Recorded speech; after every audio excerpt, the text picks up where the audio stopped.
Hey guys, we're going to read George Gets a Medal. Sorry. George Gets a Medal.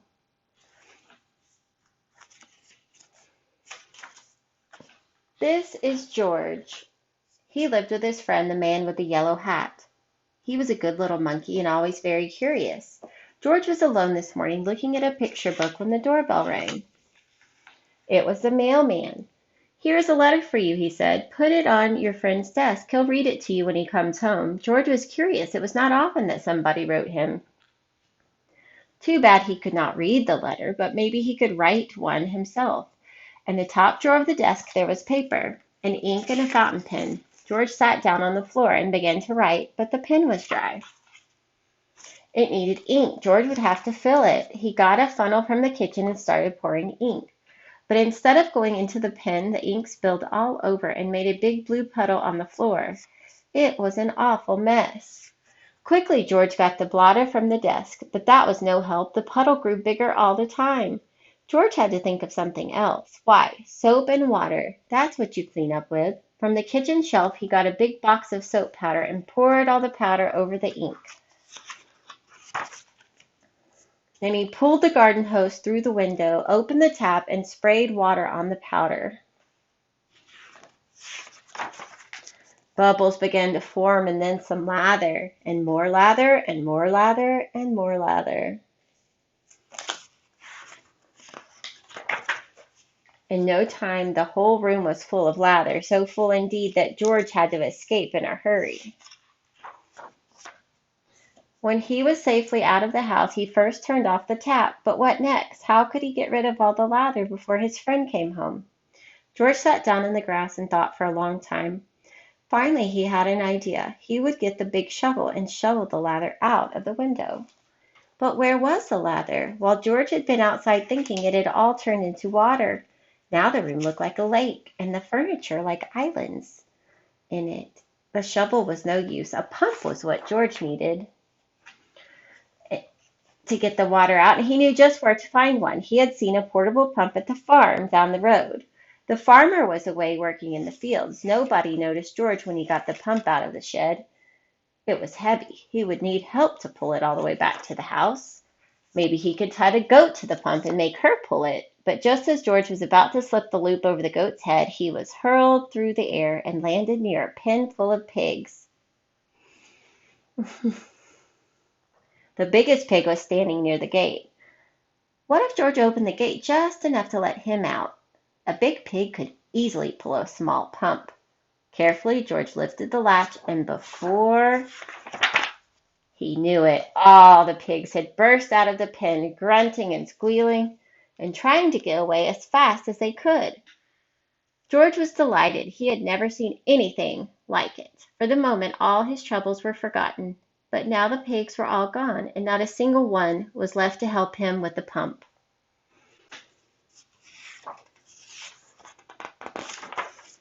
Luckily, there were cows grazing nearby. Cows were gentle and strong. It would mean nothing to a cow to pull the pump for him. This time George was right. The cow did not mind being tied to the pump. She even let him climb on her back. And off they went. George was glad. Now he would soon be home, pump out the room, and everything would be all right. Meanwhile, the farmer and his son had heard the squealing of the pigs. They rushed home from the fields and now had their hands full catching all the pigs. Not until the last pig was safely back in the pen did they have time to look around. And what did they see? A little monkey riding on their cow, making off with their pump. The chase was on. George and the cow were ahead at first, but the pump was slowing them down. The farmers were getting closer and closer. Now they had almost caught up with them, but where was George?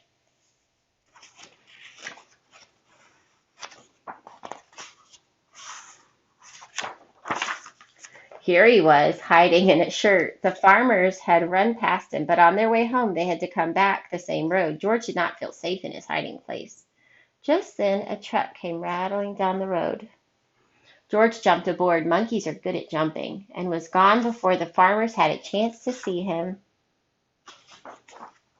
The truck drove to a part of town that George had never seen before. At last it stopped in front of a large building. It was the museum. George did not know what the museum was. He was curious. While the guard was busy reading his paper, George slipped inside. He walked up the steps and into a room full of all sorts of animals. At first, George was scared, but then he noticed that they did not move. They were not alive. They were stuffed animals put into the museum so that everybody could get a good look at them. In the next room, George saw something so enormous that it took his breath away. It was a dinosaur. George was not scared this time. He knew it was not real. He looked at the dinosaur and then at the baby dinosaur. And then he saw the palm tree full of nuts. George liked nuts. Suddenly he felt very hungry. He had missed his lunch that day. He would climb up, and just then he heard footsteps. He had to hide again, but where? A family came in to take a look at the dinosaur. They paid no attention to the little monkey who was standing there. The monkey did not move. He stood so still that they thought he was just another stuffed animal. George was glad when they were gone. Now he could pick up the nuts. He climbed up the dinosaur's neck and started to pull, but the nuts would not come off. George did not know they were not real either. He pulled harder and harder, and the tree began to sway. Crash! Down came the tree on the dinosaur's head. Down came the dinosaur.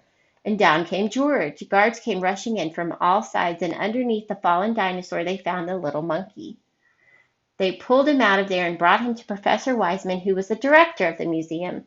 Professor Wiseman was terribly angry. "Lock that naughty monkey up right away," he said, "and take him back to the zoo. He must have run away from there." George was carried off in a cage. He felt so ashamed. Suddenly the door opened. "George!" shouted somebody. It was his friend, the man with the yellow hat. "It seems you got yourself into a lot of trouble today," he said, "but maybe this letter here will get you out of it.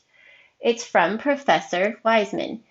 He needs your help for an experiment. I found it on my desk at home, but I couldn't find you anywhere, so I came over here to talk to the professor."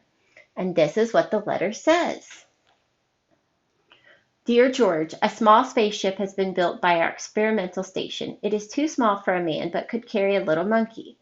Would you be willing to go up in it? I have never met you, but I hear that you are a bright little monkey who can do all sorts of things, and that is just what we need. We want you to do something nobody has ever done before. Bail out of a spaceship in flight. When we flash you a signal, you will have to open the door and bail out with the help of emergency rockets. We hope that you are willing and that your friend will permit you to go. Gratefully yours, Professor Wiseman, Director of the Science Museum." "So you are George," Professor Wiseman said. "If I had only known—" Oh, wait. No, that's right. Thought I missed a page. "Of course everything will be forgiven if you're willing to go." They got the smallest size space suit for George and all the other things he needed for the flight. Then they helped him put them on and showed him how to use them. When everything was ready, a truck drove up with a special television. Checklist: space suit complete with shoes and gloves, check.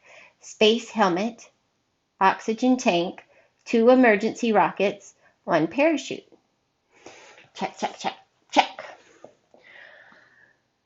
Special television screen mounted on it to watch the flight. They all got on and they were off to the launching site. They checked all the controls of the spaceship, especially the lever that opened the door. George tried it too. The great moment had come. George waved goodbye and went aboard. The door was closed. Professor Wiseman began to count.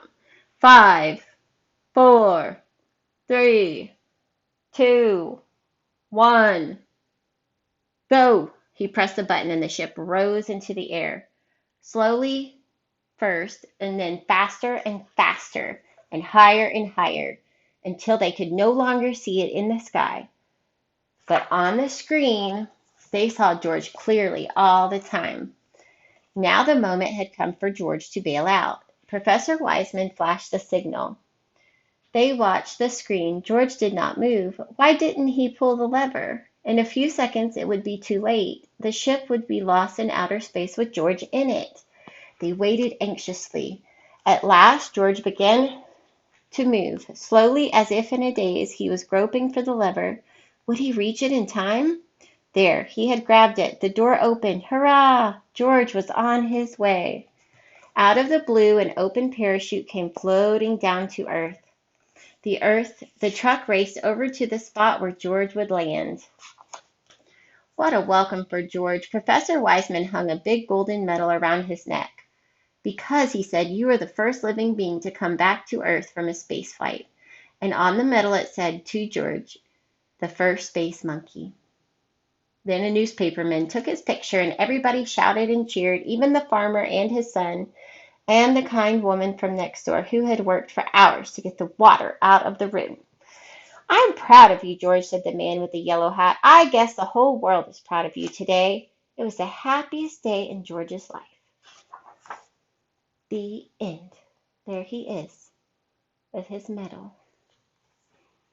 Okay, see you soon.